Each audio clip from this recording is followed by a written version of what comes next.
ಭಾರತ ಮುಂದಾಗ್ತಿದೆ. ಈಗ international border ನಿಂದ ಪಾಕ್ ಧ್ವಜ ಗಯಾಬ್. ಬಾರ್ಡರ್ ಪೋಸ್ಟ್ ನಿಂದ ಧ್ವಜ ತೆಗೆದ ಪಾಕಿಸ್ತಾನ. ಭಾರತದ ಬೆಳವಣಿಗೆಯನ್ನ ನೋಡಿ ನಡುಗಿತೆ ಬಿಕಾರಿ ದೇಶ. ಗಡಗಡ ಅಂತ ಇದೆಯಾ?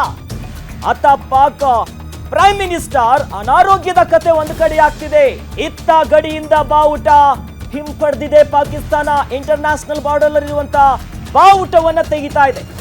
ಯುದ್ಧ ಆಗೋ ಭೀತಿಯಲ್ಲಿ ಪಾಕಿಸ್ತಾನಕ್ಕೆ ಡವ ಡವ ಡವ ಶುರುವಾಗಿದೆ. ಈಗ ಇವತ್ತಿನ ಹೈ ವೋಲ್ಟೇಜ್ ಮೀಟಿಂಗ್ ನಲ್ಲಿ ಹೈ ನಿರ್ಧಾರವನ್ನ ಕೈಗೊಳ್ಳಲಾಗ್ತಾ ಇದೆ. ಯಾವುದೇ ಕ್ಷಣದಲ್ಲಿ ಏನ್ ಬೇಕಾದ್ರೂ ಆಗಬಹುದು, ಊಹೆಗೂ ಮೀರಿದ್ದು ಅನ್ನೋದಾಗಿ ಈಗಾಗಲೇ ನರೇಂದ್ರ ಮೋದಿ ಅವರ ಬಾಯಲ್ಲಿ ನಾವು ಕೇಳಿಸ್ಕೊಂಡಿದ್ದೀವಿ.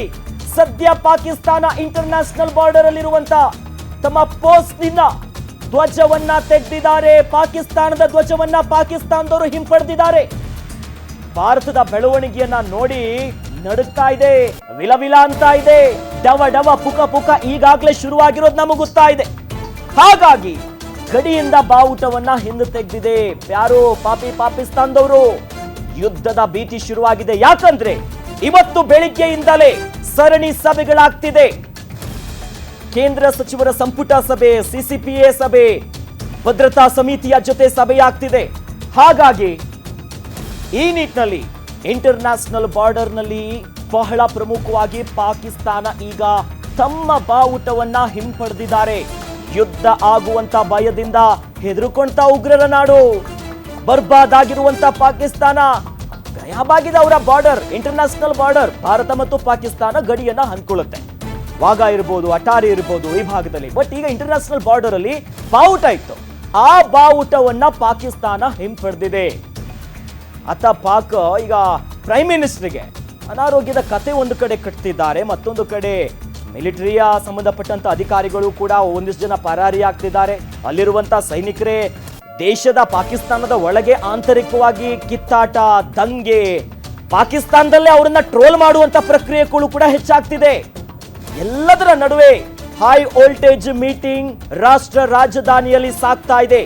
ಈ ನಿಟ್ಟಿನಲ್ಲಿ ಗಡಗಡ ಅಂತ ಇದೆ. It's very clear. ಸುಮ್ಮನೆ ಎಲ್ಲವನ್ನ ಮುಚ್ಚಿಟ್ಕೊಳ್ಳೋದಕ್ಕೆ ನಾವು ಹಂಗ ಮಾಡ್ತೀವಿ ಹಿಂಗ ಮಾಡ್ತೀವಿ ಅನ್ನೋದಾಗಿ ಪುಂಖಾನುಪುಂಖವಾಗಿ ಪುಂಕ್ತಿದ್ದಾರೆ. ಬಟ್ ಭಾರತ ಮಾತ್ರ ತಕ್ಕ ಉತ್ತರವನ್ನ ಕೊಡೋದಕ್ಕೆ ಈಗ ಸಕಲ ಸಿದ್ಧತೆಯನ್ನ ಮಾಡ್ಕೊಂತಾ ಇದೆ. ಬಾರ್ಡರ್ ಪೋಸ್ಟ್ ನಿಂದ ಧ್ವಜವನ್ನ ತೆಗೆದು ಹಾಕಿದೆ ಪಾಕಿಸ್ತಾನ. Very clear. ಭಾರತದ ಬೆಳವಣಿಗೆಯನ್ನ ನೋಡಿ ನಡುಗ್ತಾ ಇದೆ. It's very clear. ಗಡಗಡ ಅಂತ ಇದೆ. ಒಂದ್ ಕಡೆಯಲ್ಲಿ ಪ್ರೈಮ್ ಮಿನಿಸ್ಟರ್ ಅನಾರೋಗ್ಯದ ಕತೆ ಕಟ್ತಿದ್ದಾರೆ. ಅವರಿಗೆ ಅನಾರೋಗ್ಯ ಇದೆ, ಆರಾಮಿಲ್ಲ ಅನ್ನೋದು ಒಂದು ಕಡೆ ಆದ್ರೆ, ಮತ್ತೊಂದು ಕಡೆಯಲ್ಲಿ ಬಾವುಟವನ್ನ ಹಿಂಪಡೆದಿದ್ದಾರೆ. ಈ ಪಾಕಿಸ್ತಾನದ ಸ್ಟ್ಯಾಂಡು ನಿಮಿಷಕ್ಕೆ ಒಂದೊಂದು ಸಲ ಚೇಂಜ್ ಆಗ್ತಿದೆ. ಒಂದು ಕಡೆಯಲ್ಲಿ ಇದಕ್ಕೂ ನಮಗೂ ಸಂಬಂಧವೇ ಇಲ್ಲ ಅನ್ನುವಂತ ಪಾಕ್ ಮಿನಿಸ್ಟರ್ ಹೇಳಿಕೆ, ಮತ್ತೊಂದು ಕಡೆ ಪ್ರೈಮ್ ಮಿನಿಸ್ಟರ್ ಅನಾರೋಗ್ಯ ಅನ್ನುವಂತ ಒಂದಿಷ್ಟು ಕತೆ. ಈಗ ಧ್ವಜವನ್ನ ಅಲ್ಲಿಂದ ತೆಗೆದಿರೋದೊಂದಾದ್ರೆ, ಮತ್ತೊಂದು ಕಡೆ ನಾವು ಇಂಟರ್ನ್ಯಾಷನಲ್ ಕೋರ್ಟಿಗೆ ಹೋಗ್ತೀವಿ ಅನ್ನೋದು ದೃಶ್ಯಾವಳಿಗಳನ್ನ ಗಮನಿಸ್ತಾ ಇದೀವಿ. ಈತ ಗಡಿಯಿಂದ ಬಾವುಟವನ್ನ ಹಿಂಪಡೆದಿದೆ ಪಾಕಿಸ್ತಾನ. ಮತ್ತೊಂದು ಕಡೆ ಅನಾರೋಗ್ಯದ ವಿಚಾರಗಳು ಗೊತ್ತಾಗ್ತಾ ಇದೆ. ಪ್ರೈಮ್ ಮಿನಿಸ್ಟರ್ ಪಾಕಿಸ್ತಾನದ ಪ್ರಧಾನಿ.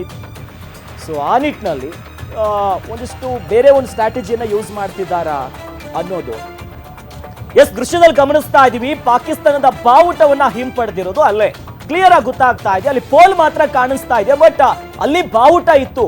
ಇದು ಬಾರ್ಡರ್ ಭಾಗದ ಚಿತ್ರಣಗಳು. ನಾವು ನೋಡ್ತಾ ಇರೋದು ಪಾಕಿಸ್ತಾನ ಮತ್ತು ಭಾರತದ ಬಾರ್ಡರ್ ಭಾಗದ ಚಿತ್ರಣಗಳು. ಈ ಪೋಲ್ ಏನಿದೆ ನಾವು ನೋಡ್ತಾ ಇದೀವಲ್ಲ, ಇದರ ಮೇಲೆ ಬಾವುಟ ಇತ್ತು. ಯಾವುದು? ಪಾಕಿಸ್ತಾನದ ಬಾವುಟ. ಆದ್ರೆ ಈಗ ಬಾವುಟವನ್ನ ಹಿಂಪಡೆದಿದೆ. ಗಡಿಯಲ್ಲಿದ್ದಂತ ಬಾವುಟ ಹೆದರ್ಕೊಳ್ತಾ ಗಡಗಡ ಅಂದ್ಬಿಡ್ತಾ. ಯುದ್ಧದ ಭೀತಿಯಿಂದಾಗಿ ಇಂಟರ್ನ್ಯಾಷನಲ್ ಬಾರ್ಡರ್ ಇದು ಭಾರತ ಮತ್ತು ಪಾಕಿಸ್ತಾನದ ಅಂತಾರಾಷ್ಟ್ರೀಯ ಗಡಿಯ ಪಕ್ಕದಲ್ಲೇ ಇದ್ದಂತಹ ಪಾಕಿಸ್ತಾನದ ಬಾವುಟವನ್ನ ಪಾಕಿಸ್ತಾನ ತೆಗೆದು ಬಿಟ್ಟಿದೆ. ಏನಿದರ ಸುಳಿವು? ಹೆದರ್ಕೊಂಡ್ಬಿಡ್ತಾ? ಭಯ ಆಗ್ತಾ ಇದೆಯಾ? ಅಥವಾ ಬೇರೆ ಏನಾದ್ರೂ ರಣತಂತ್ರವನ್ನ ಹೆಣಿತಿದ್ದಾರಾ? ಅಥವಾ ಪಾಕಿಸ್ತಾನದ ಒಳಗೇನೆ ಆಂತರಿಕವಾಗಿನೇ ಏನಾದ್ರೂ ಬೆಂಕಿ ಹತ್ಕೊಂಡ್ಬಿಟ್ಟಿದೆಯಾ? ಏನಿದರ ಸೂಚನೆ? ಎಲ್ಲವೂ ಕೂಡ ಹಲವು ಪ್ರಶ್ನೆಗಳನ್ನ ಹುಟ್ಟು ಹಾಕ್ತಾ ಇದೆ. ಹಾಗಾಗಿ ಗಡಿಯಿಂದ ಬಾವುಟವನ್ನ ಹಿಂಪಡೆದಿದೆ. ಇದರ ಸೂಚನೆ ಏನು? ಇದರ ಹಿಂದಿರುವಂತ ಲೆಕ್ಕಾಚಾರಗಳೇನು? ಯಾವ ರೀತಿಯಾಗಿ ಕಾರ್ಯತಂತ್ರಗಳನ್ನ ನಡೆಸುತ್ತಿದ್ದಾರೆ? ಸೊ ದೃಶ್ಯಾವಳಿಗಳನ್ನು ನೋಡ್ತಾ ಇದ್ದೀವಿ. ಇದೇ ಚಿತ್ರಣ ನೋಡಿ, ಮೊದಲು ಫ್ಲಾಗು ಹಾರಾಡ್ತಾ ಇತ್ತು, ಬಟ್ ಈಗ ಇಂಟರ್ನ್ಯಾಷನಲ್ ಬಾರ್ಡರಲ್ಲಿದ್ದಂತಹ ಈ ಬಾರ್ಡರ್ ಪೋಸ್ಟ್ ಇರುತ್ತೆ, ಅಲ್ಲಿ ಸೆಕ್ಯೂರಿಟಿ ಮಿಲಿಟರಿ ಯಾರಿರ್ತಾರೆ ಅವರು ಅಲ್ಲಿಷ್ಟು ಕಾರ್ಯಾಚರಣೆ ಮಾಡ್ತಿರ್ತಾರೆ, ಅಲ್ಲಿ ನೋಡಿಕೊಂಡು ಭದ್ರತೆ ವಿಚಾರವಾಗಿ ಮಾಡ್ತಿರ್ತಾರೆ. ನಮ್ಮ ಭಾರತದಲ್ಲೂ ಇದೆ, ಪಾಕಿಸ್ತಾನದಲ್ಲೂ ಇದೆ. ಬಟ್ ಈ ಇಂಟರ್ನ್ಯಾಷನಲ್ ಬಾರ್ಡರ್ ಮೇಲೆ ಪ್ರತಿಯ ಈ ಥರ ಚೆಕ್ ಪೋಸ್ಟ್ಗಳಿರ್ತವೆ, ಬಾರ್ಡರ್ ಪೋಸ್ಟ್ ಅಂತ ಹೇಳಲಾಗುತ್ತೆ. ಅಲ್ಲಿ ಇಟ್ಕೊಂಡು ಕಾವಲು ಕಾಯ್ತಾರೆ, ಯಾರು ಬರ್ತಾರೆ ಏನು ಅನ್ನೋದಾಗಿ 24x7 ಕಂಪ್ಲೀಟ್ ನಿಗಾವನ್ನು ವಹಿಸಿರ್ತಾರೆ. ಯಾರಾದರೂ ಇಂಟರ್ನ್ಯಾಷನಲ್ ಬಾರ್ಡರನ್ನು ದಾಟಿ ಬರ್ತಾರಾ, ಕ್ರಾಸ್ ಬಾರ್ಡರ್ ಟೆರರಿಸಮ್ ಆಗುತ್ತಾ, ಅಥವಾ ಇನ್ಯಾವುದಾದ್ರೂ ಅಕ್ರಮ ಚಟುವಟಿಕೆಗಳು ಅಂತಾರಾಷ್ಟ್ರೀಯ ಬಾರ್ಡರಲ್ಲಿ ಆಗುತ್ತಾ, ಯಾರಾದರೂ ಬರ್ತಾರಾ ಅನ್ನೋ ನಿಟ್ಟಿನಲ್ಲಿ ಗಡಿಯನ್ನ ಕಾಯೋದಕ್ಕೆ ಅಲ್ಲಿ ಬಾರ್ಡರ್ ಪೋಸ್ಟ್ ಇರುತ್ತೆ. ಇದು ಭಾರತ ಮತ್ತು ಪಾಕಿಸ್ತಾನದ ಗಡಿ ಭಾಗದ ಚಿತ್ರಣಗಳು. ಈ ಬಾರ್ಡರ್ ಪೋಸ್ಟ್ ಮೇಲೆ ಬಾವುಟ ಯಾವಾಗಲೂ ಹಾರ್ತಾ ಇರುತ್ತೆ. ಬಟ್ ಈಗ ನಾವು ನೋಡ್ತಾ ಇರೋದು, ಭಾರತದಲ್ಲಿ ಇಷ್ಟೆಲ್ಲ ಡೆವಲಪ್ಮೆಂಟ್ ಆಗ್ತಿರುವಂಥ ಬೆನ್ನಲ್ಲೇ ಯುದ್ಧ ಆಗ್ತಾಗುತ್ತೆ, ನುಗ್ಗಿ ಹೊಡಿತೀವಿ ಬಿಡೋದಿಲ್ಲ ಅನ್ನುವ ಸುಳಿವುಗಳು ಸಿಗ್ತಿದ್ದಂತೆ ಪಾಕಿಸ್ತಾನ ಬಾವುಟವನ್ನ ಹಿಂಪಡೆದಿದೆ. ಏನಿದ್ರ ಲೆಕ್ಕಾಚಾರ? ಏನಾದರೂ ಮಸಲತ್ತಿದೆಯಾ, ಅಥವಾ ಪಾಕಿಸ್ತಾನದ ಒಳಗಡೆನೆ ತಿಳಿದೇ ಇರುವಂತ ಏನಾದರೂ ಷಡ್ಯಂತ್ರಗಳು ಸಾಕ್ತಾ ಇದೆಯಾ? ಬಟ್ ಈಗ ಇಡೀ ದೇಶದ ಜನರ ಚಿತ್ತ ಇರೋದು, ಇವತ್ತು 3 ಗಂಟೆಯ ಸುಮಾರಿಗೆ ಸುದ್ದಿಗೋಷ್ಠಿಯನ್ನ ಮಾಡ್ತಾರೆ. ಕೇಂದ್ರದಿಂದ ಸುದ್ದಿಗೋಷ್ಠಿ ಆಗುತ್ತೆ. ಬೆಳಿಗ್ಗೆಯಿಂದ ಸರಣಿ ಸಭೆಗಳು ಸಾಗ್ತಾ ಇದೆ, ಉನ್ನತ ಮಟ್ಟದ ಬೆಳವಣಿಗೆ ಆಗ್ತಿದೆ. ಮುಂದೆ ಏನು ಮಾಡಬೇಕು, ವಾಟ್ ನೆಕ್ಸ್ಟ್ ಅನ್ನೋ ಪ್ರಶ್ನೆ ಎಲ್ಲರ ಮನಸ್ಸಲ್ಲಿದೆ. ಸರ್ಜಿಕಲ್ ಸ್ಟ್ರೈಕ್ ಮಾಡ್ತಾರಾ, ಏರ್ ಸ್ಟ್ರೈಕ್ ಮಾಡ್ತಾರಾ, ದೊಡ್ಡ ಮಟ್ಟದ ಯುದ್ಧ ಆಗುತ್ತಾ, ಇನ್ನೇನಾದ್ರೂ ಸರ್ಪ್ರೈಸ್ ಆಪರೇಷನ್ಸ್ಗಳನ್ನ ಭಾರತ ಕೈಗೊಳ್ಳುತ್ತಾ ಅನ್ನೋ ಸಾಮಾನ್ಯವಾಗಿ ಎಲ್ರಿಗಿರುವಂತ ಪ್ರಶ್ನೆ. ಹಾಗಾಗಿ ಸಭೆಯಲ್ಲಿ ಏನೆಲ್ಲ ಆಗಿದೆ, ಮುಂದಿನ ನಿರ್ಧಾರಗಳು ಹೇಗಿರುತ್ತೆ ಅನ್ನುವಂತಹ ಸುಳಿವನ್ನ, ಚರ್ಚೆ ಏನಾಯ್ತು ಅನ್ನುವಂತಹ ಗ್ಲಿಮ್ಸ್ ಅನ್ನ ಸುದ್ದಿಗೋಷ್ಠಿಯಲ್ಲಿ ಬಿಟ್ಕೊಡ್ತಾರೆ. ಹಾಗಾಗಿ ಕಾದು ನೋಡಬೇಕು ಸುದ್ದಿಗೋಷ್ಠಿಯಲ್ಲಿ ಏನಾಗುತ್ತೆ. ಜೊತೆಯಲ್ಲಿ ಪಾಕಿಸ್ತಾನದಿಂದಲೂ ಕೂಡ ಬಿಗುವಿನ ವಾತಾವರಣ ಶುರುವಾಗಿದೆ. ಗಡಿಯಲ್ಲಿ ಧಗ ಧಗ ಅಂತ ಇದೆ. ಭಾರತದ ಭದ್ರತೆಯ ವಿಚಾರವಾಗಿ ನಮಗೆ ಭಾರತದ ನೆಲದಲ್ಲಿ ನರಮೇಧ ಮಾಡಿರುವಂತ ಪಾಕಿಸ್ತಾನದವ್ರನ್ನ ತಕ್ಕ ಪಾಠ ಕಲಿಸ್ತೀವಿ, ಫಿನಿಶ್ ಮಾಡಲೇಬೇಕೆನ್ನುವಂತ ಒಂದು ದ್ವೇಷ ಇಡೀ ಭಾರತೀಯರಲ್ಲಿದೆ. ಬಿಡಬಾರ್ದು, ಅವ್ರನ್ನ ಉಗ್ರಗಾಮಿಗಳನ್ನ ಹೊಡೆದು ಹಾಕಬೇಕೆನ್ನುವುದು. ಹಾಗಾಗಿನೇ ದೆಹಲಿಯಲ್ಲಿ ಬಹಳ ದೊಡ್ಡ ಮಟ್ಟದ ಸಭೆಗಳು ಸಾಗ್ತಾ ಇದೆ. ಪ್ರಧಾನಿಯವರ ನೇತೃತ್ವದ ಮೂಲಕವಾಗಿ ರಕ್ಷಣಾ ಸಚಿವರು, ಕೇಂದ್ರ ಸಚಿವರು, ಜೊತೆಯಲ್ಲಿ ಸೇನಾ ಮುಖ್ಯಸ್ಥರ ಎಲ್ಲರ ಸಮ್ಮುಖದಲ್ಲಿ ಸಭೆಗಳು ಸಾಗ್ತಾ ಇದೆ.